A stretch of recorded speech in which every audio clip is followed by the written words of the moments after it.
Hi everyone, in this video, I'm going to cover perfect tenses. I'm going to give a general explanation of all the types of perfect tenses.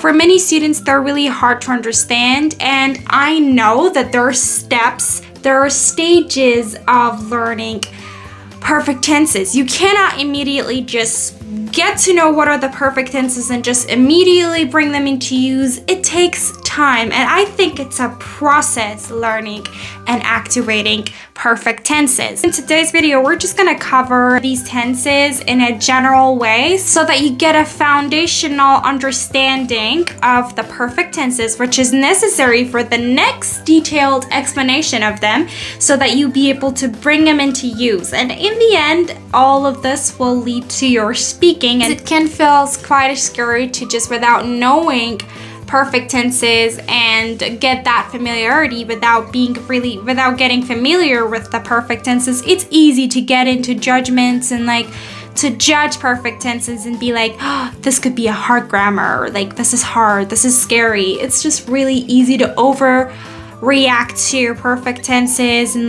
overestimate perfect tenses when you are not really familiar with them.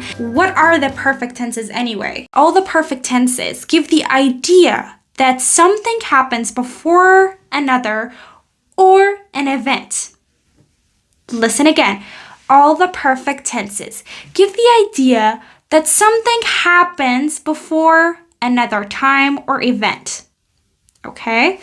I really want to listen carefully right now because present perfect is super common, super important in everyday English. Listen then. Something happens before another time or event in the present. Past perfect means something happens before another time or event in the past. Future perfect means something happens before another time or event in the future. Okay? Now I'm going to check them one by one and little by little so that you understand and follow me smoothly. Okay, let's go. So the first one was present perfect, right? We said that present perfect gives the idea that something happens before another thing or event in the present. Okay, before something in the present, before now. For example, this is now, and before now, something happens. This is the main idea that perfect tense wants to deliver. Here it says, Tom has already eaten. Tom has already eaten. The concept, think about it. Tom has already eaten means that this eating thing, this action, happens before now. Tom finished eating something before now, and the exact time doesn't matter. It's not important. I have visited Paris several times. Is giving the idea, as you can see, it's present perfect, right? So it's giving the idea that something happens before another time in the present. Okay, before now. Okay, before another time in the present. She has visited Paris before now. Right? This is quite simple. She has studied Spanish for 5 years. Before now, she has studied Spanish. We have finished our homework. He has lived in London since 2010. He has lived in London. Before now, he has done that. Before now, he lived in London. Before now, okay? Before now. He has lived in London. So this we use present perfect. He has lived in London. The exact time doesn't really matter. The thing that matters is that it happened before now, before the present time. Okay? Now let's talk about past perfect. Something happens before something else, before another thing or event in the past.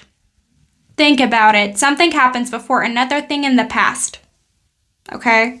Something is in the past, something else happens before that in the past. So that's when we use past perfect, okay? That's when we use past perfect, okay?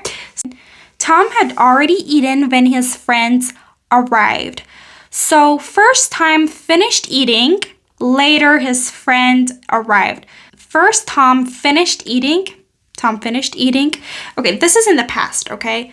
Here is now, and this is like in the past, and that is like future. So in the past, Tom finished eating first, and then his friends arrived.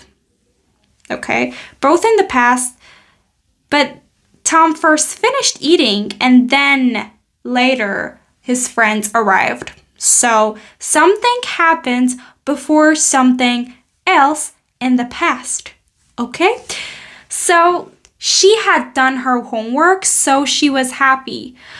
Before something else in the past, she had done her homework. Okay. He had lived in Florida for 10 years before he moved to California. He had lived in Florida for 10 years. This is something that happens before something else in the past, which is moving to California. They're both in the past, but living in Florida is the first thing that happened. First, he lived in Florida, right? So before something else in the past, something happens. They had gone out when you called. They had gone out really when you called. That means that before you call them, these actions both are in the past, okay? So before you call him, which was also in the past, before you call him, he had gone out. He had gone out.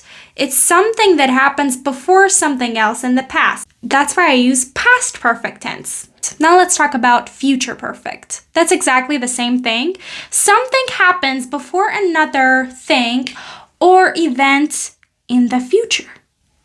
Before something else in the future, okay, this was the future, okay? Before something else in the future, which is, for example, here, okay, is the future. All of this are future. Something else is in the future. Before something else in the future, something happens. Something happens in between here, and this is the part you were talking about. So that is when we use future perfect or perfect future, okay? So let's check it through some examples, shall we? By next week, we will have earned lots of money. Well, it's something that will happen in the future before something else in the future. We will first make the money. We will first make the money. We will first earn the money. And then is next week, okay? So by next week, until next week, by next week, until next week, we will have earned lots of money. Before something else in the future, we have earned lots of money. We can say it has some connections with the future, perfect future. Also present perfect. It has some connections with the present time. It's not exactly happening in the present time. Or past perfect. It has some connections with the past time. It's not exactly in the past time. That's not the only thing we want to mention. It has connections with that time. The rain will have stopped by tomorrow. That means that before something else in the future, something happens. So the rain first stops and then it is tomorrow. So we say the rain will have stopped by tomorrow. I have finished my homework by this time tomorrow. I will have finished my homework by this time tomorrow. That means that I will have finished my homework. I will do this thing. This finishing my homework thing happens before something else in the future, which is before tomorrow, okay? That's it. Thank you so much for watching. I'm gonna make a separate video just talking about the important usages of each of these tenses, especially present perfect, which I think is super common, super important, and super essential for being able to speak English smoothly and beautifully and naturally, okay? And thank you so much for watching. Bye for now.